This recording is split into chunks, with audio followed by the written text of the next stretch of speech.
Bago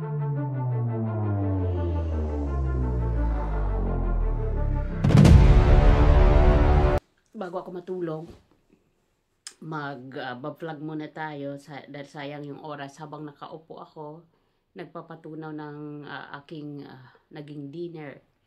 Ay magbigay muna tayo ng reaction sa Senado. Ang bangayan nila, yung confusion ng bawat isang senador sa kapwa nila senador. Nakakahiya yung ating SP dahil sa mga manifestation ng present ng mga minority bloc, lalo na yung kay Senator Marcoleta ha. Ito, bibigyan ko kayo ng number of views. Kung sino talaga ang sinusubaybayan ng mga tao. Yung manifestation ni Senator Robin Padilla na sinabi niya sa yung tumatak sa akin doon sa kanyang mga sinabi na handa siya mag-resign dahil doon nga sa pagbatikos sa kanyang pointer finger. Yung views niya ay 12,000. Dito to sa Dizar ha, sa Dizar 26 News, 1026 News. 12,000. At sa manifestation naman ni Bato na ang tumatak naman sa isip ko ay hindi ito non-time show na gimmick lang. Ang kanyang naman view ay 36,000. At dito naman kay Cayetano na binatikos niya ang rules na ginamit ukol sa detention ni Bryce, ang kanyang views ay 9.4 thousand. Kay Jingo Estrada, dito sa kanyang manifestation na tungkol sa pagprotekta ng resource person sa House at saka sa Senate, sa lower house at saka dito sa higher house, 20,000. Kay Villanueva ay sinabi niya yung kahit si Satanas hindi daw papayag sa script ni Bryce, ang kanyang views ay 3,600. And the highest goes to Senator Marcoleta, which is 69,000. Na sinabi niya na ang tumatak sa atin ay sinabi niya na sana binasa ninyo ang batas. Ito ay patungkol kay SP, di ba? So, at yung mga ginamit niyang mga words kanina na sinabi niya na hindi porket abogado ay marunong na mag-imbestiga o magaling mag-imbestiga. Meron naman dyan talaga na hindi abogado pero mas magaling mag-imbestiga. Di ba? Yun yung parang punchline na ibinalik ni Senator Marcoleta kay SP Soto. So ngayon, nakita nyo guys yung summary of views. So, ibig sabihin, itong mga summary of views na binibigay ko sa inyo ngayon dahil dito sa turmoil sa Senado, nananatiling popular si Senator Marcoleta dahil sa dami ng bumibilib sa kanya, sa dami ng mga inaabangan lagi yung kanyang mga bibitawang salita. Siya dito yung nag-top. Uulitin ko ha, kay Robin Hood 12, kay Bato 36, na ang sinabi niya hindi po ito noon time TV, na gimmick lang, 36 ha. Kay Cayetano 9.4 thousand. Kay Villanueva 3.6. Kay Estrada 20. And the winner goes to Marcoleta 69,000. Okay? So, ito ay patunay na marami ang bumibilib sa leadership sana ni Senator Marcoleta as Blue Ribbon Chair. At kahit anong ibigay sa kanya talaga, pag Marcoleta ang pag-usapan, talagang very credible. Kaya lang, nag-aano talaga, hindi naman natin sinasabi na yung mga ibang senador hindi sila credible. Pero kakaiba kasi ito si Senator Marcoleta. Para bang isang, parang isang alien na galing sa isang lugar na biglang sumipot sa Earth. At ito ang kanyang dala-dala. Ganyan siya ka-prepare. Si Senator Marcoleta, hindi humaharap sa labanan na wala siyang dalang enough na mga baril o enough na bala. Tulad nito pakinggan natin ng bahagya. Alright, go ahead. You may proceed. And besides, Mr. Majority Leader, I'm rising on a question of privilege, which is the higher and preferred way of speaking before this body. Diba? Mr. President, I am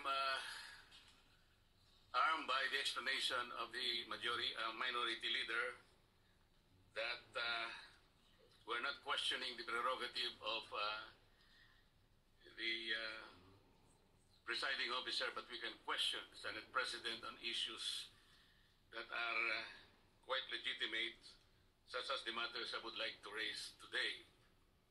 Unsettling because, Mr. President, on September 9, in your interview with ANC Head Start with Ms. Karen Davila about the Blue Ribbon Chairman being a lawyer, your answer is, there is no such thing as a rule na dapat abogado yun. Abogado ka nga, di ka naman magaling mag-imbestiga, di ba? So useless. Mr. President, I'd like to put on record, there was no inclination from this representation na meron man lang kaming sinabi na ang chairman ay dapat, chairman ng Blue Ribbon Committee ay dapat abogado. Wala po kaming kahit na shadow ng inclination. Any reference to that matter, wala po kaming sinasabi. Ngayon po yung sinasabing abogado ka nga, di ka naman magaling mag-imbestiga. Hindi ko po alam kung sino po yung tinutukoy ninyo sapagkat narinig din po kayo sa inyong mga interviews. Sinabi niyo po, Mr. President, na maraming dissatisfied sa direksyon na tinahak po ng aking investigasyon nung ako pa po ay chairman ng Blue Ribbon Committee. Sino ba ang mag-a-appreciate sa ginagawa ni Senator Marcoleta kung ikaw mismo na umaayaw ka sa kanyang mga ideas? Of course, natural yon na meron talagang magsasabi na we are not satisfied with the investigation of Senator Marcoleta. Pero actually guys, katulad ng kanyang sinabi na nakatatlong hearing pa lang siya pero ang dami niya nang nabubuo ng mga gagawing batas, like 14 ang kanyang naiisip na mga batas na magagamit or magagawa in aid of legislation dahil dito sa kanyang investigasyon. Halos siya lang ang nakapagsabi niyan sa atin, sa publiko at sa kanyang mga manifestation na third hearing pa lang meron na siyang nabubuo na mga gagawing batas para magamit dito sa mga corrupt official ng gobyerno at mga contractors. Walang nakapagsabi na kaya na nating bumuo ng batas dito sa tatlong hearing. It was only Senator Marcoleta. Kasi di ba yung iba halos naging teleserye na, ang daming mga hearing, wala pa rin silang nabubuo na mga batas. Nahihirapan pa rin sila makakuha ng sapat na ebidensya para makagawa sila ng batas in aid of legislation. So ganun ako kabilib kay Senator Marcoleta. At again kanina, nakakaawa yung ating SP dahil lahat ng mga manifestation ng aking mga binanggit na mga senador ay talagang tumagos yan sa puso ng ating SP dahil patungkol sa kanya yung mga manifestation na binitawan ng ating mga senador. Even kay Senator Bato, hindi ako nag-expect na meron siyang punchline na makakapaggising ng mga nerve ng ating SP na si Soto doon sa sinabi niyang hindi ito noon time show. At katakataka lang, no? Kasi instead na bahay mo yan eh. Instead na ikaw ang magpo-protect sa bahay mo. Kasi siya naman ang SP, so siya ang ituturing na haligi ng tahanan ng Senado. Dapat ikaw yung magbibigay ng tibay ng samahan para lalong, hangaan ang House ng Senate ng mga observer dahil solid ang kanilang samahan, dahil maganda ang patakaran ng apalakad ng kanilang SP. If we are going to go back to SP Cheese leadership, walang ganito na binato siya ng mga manifestation ng kanyang colleague dahil doon sa kanyang mga mali-maling sagot sa mga interviews at mga sidekick sa mga sidekick extra ekeneme pagka weekend. So walang ganong history sa leadership ni Cheese na binigyan siya ng ganitong mga halos sarcastic manifestation galing sa kanilang galing sa minority bloc. Diba? If you remember the minority bloc dati, sila Risa, sila Pangilinan, Bam Aquino, di ba? Sila yung mga minority. Wala kang narinig na ang SP ay kanilang nagpresent sila ng mga sarcastic manifestation towards Cheese Escudero. Dito lang. Kasi hindi nila kaya din si Cheese, di ba? Mabilis din mag-isip. Yun talaga kapag lawyer ka, iba talaga. Kaya nga hindi rin ako agree dun sa sinabi ni Soto na hindi porket lawyer ka ay yung binasa ni Senator Marcoleta ay magaling ka na mag-imbestiga. Hindi yan parang kulang lang sabihin na hindi yan sa lawyer o hindi yan sa Baka kasi minsan iniisip ni SP na, bitirano na ako dito sa ating lahat ng mga senador. Ako yata yung pinaka-senior. Kasi which is true kasi siya naman talaga yung pinakamatagal dyan sa Senado. 30 years na si Soto sa politika. Pabalik-balik. Pero kung iisipin natin anong legasiya ang iniwan niya, ang tumatatak lang sa isipan ng mga tao ngayon, yung kanyang plagiarism case na nangopya siya ng kanyang mga words galing sa isang senator sa US. Yun ang tumatak sa isipan ng tao sa kanyang 30 years of service. At ito pa na dapat bantayan natin ngayon. Itong salary niya sa pagka-senador, nangako siya na wala siyang tatanggapin dito ni Sintimo dahil idudunit niya ito sa mga estudyante.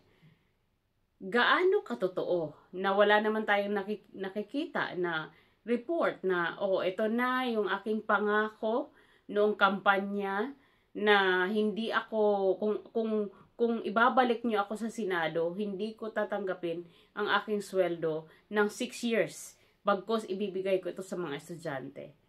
Maniniwala lang talaga ako kung every end of the month ay merong report na nagsasabi na ito yung sinahod ngayon ni SP Soto, ito yung napuntahan, itong eskwelahan ngayon ang napuntahan. Maniniwala lang talaga ako, pero hanggat walang report, walang transparency na idinodonate niya ang kanyang salary, dahil salary talaga ng 6 years, hindi ako naniniwala na talagang hindi siya tumatanggap. Kaya ang mga politiko natin, matamis lang talaga mga ako ng kanilang mga plataforma tuwing manghihingi pa lang sila ng tulong, ng boto ng mga mamayang Filipino para pag andyan na, wala na. Hindi na natutuloy. So, guys, yun lang kasi naka-night rub. Kasi gusto ko nang matulog. Maraming salamat sa inyong lahat. Sana ay walang iwanan dito sa ating laban. Dahil hindi man tayo makasali sa rally, sa physical rally, dahil nandito tayo sa ibang kalawakan, so dito tayo magsasalita sa ating mga social media account.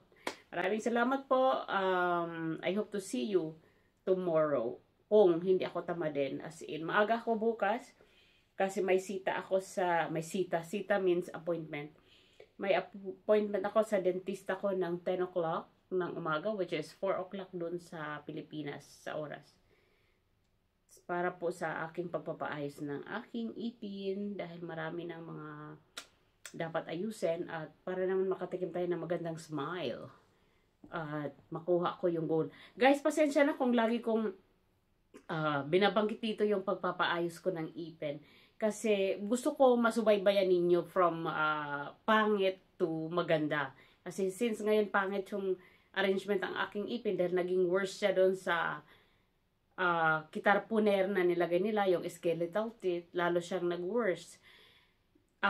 I-share ko sa inyo, lalo na sa mga OFW na mayroong case tulad ko na hindi maganda yung hindi binayayaan ng ipin na maganda. Para makita ninyo yung changes. Lalo na yung, again, kapwa ko OFW na nagtitipid o ako kasi matagal kong pinag-isipan to na magpapaayos ako dahil alam niya naman, ang daming mga unos na dumaan sa buhay ko. Like sa husband ko, matagal ako nakabangon dahil sa pagka-aksidente. So ngayon naman, kailangan ko paglaanan yung aking sarili naman. So, i-share ko ito lagi dito para makarelate kayo dahil napakalaki talaga ng gastusin sa pagpapagawa ng ipin sa abroad. Nung nagpaalam nga ako sa matanda kanina, sabi ko, Senyora, bukas hindi ka magsha-shower. Kasi pag nag-shower ka, wala ako dito. Ang papalit sa akin yung puti na katulong ni matanda. So, yung katuwang ko na puti ang magiging kapalit ko bukas. Hindi yun sa matanda, hindi yun naglilinis ng sugat. Kaya sabi ko, hindi ka bukas mag-shower kasi hindi ko madedressing yung sugat mo dahil meron akong appointment sa dentist. So, ang duty bukas ay si ganito. So, hindi yun maglilinis sa'yo. Dahil sa akin nakatoka yung paglilinis ng sugat ni matanda kasi nga, di ba, naoperahan siya sa cancer. Kaya meron pang mga lilinisin. Sabi ko sa kanya, duty ko, hindi ko duty, actually, dapat ang maglilinis sa'yo yung duty ngayon, pero, yung duty bukas, pero hindi yun maglilinis. Kaya, antayin mo lang ako na makabalik, or kaya kung gusto mo, sa Wednesday ka na mag-shower, kasi para magamot kita. Kasi once na mag-shower siya bukas, yung mga bandage, tutuklap yun dahil mababasa ng tubig. At pag nagtuklapan, kasi bibigat yung bandage dahil ng tubig, no? I-absorb. Hindi siya mapapalitan dahil nga wala ako. So, ang sabi ko sa kanya, wag ka na muna maligo. Anyway, one day lang naman. Kasi once mabasa yung bandage mo, mapupuno siya ng tubig, walang magpapalit sa'yo. Dahil yung karelyebo ko bukas, yung nakatoka, hindi yun magpapalit ka at utusan mo pa. Ako lang talaga yung makitsaga na magpalit. So anyway guys, maraming salamat sa inyong lahat and I hope na sama-sama natin ipahayag yung ating mga damdamin. Actually, very alarming din kasi ang dami na nangyayari ngayon sa mundo. Kaya huwag din natin kalimutan na magdasal kasi mas masarap yung meron tayong mas maganda yung meron tayong tina-target na goal na one day we don't want to be left behind dito sa mundong ibabaw during the rapture, yung mga naniniwala sa rapture. Sabi ko nga, Lord, we don't want to be left behind. Gusto ko sana pagdating ng panahon na mag-rapture ay sama-sama kami ng mga mahal ko sa buhay. Lahat kami. So yun po. Kasi itong nangyayari ngayon, itong turmoil sa Senado, ang gulo sa politika, itong mga rally. Ang rally kasi hindi lang dyan sa Pilipinas. Actually, worst pa sa iba. Sa Madrid, worst na. Barcelona, France. Saan pa yung mga nakita ko nagra-rally? Marami di ba? Sa Israel walang katapusan ang gera. Dito sa Russia, sa Nepal nagiging worst, mas worst pa ngayon. Sa Indonesia medyo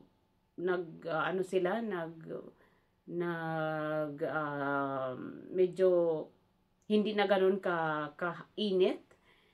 Pero andun pa rin yung mga pagbabanta. Kaya this is all happening now kasi lahat naman talaga ito ay na-predict na. Kaya kailangan natin na lang magdobling dasal, magdobling pagsisikap kung paano natin malalampasan ang lahat at pagdating ng panahon ay victory naman ang ating makamtan.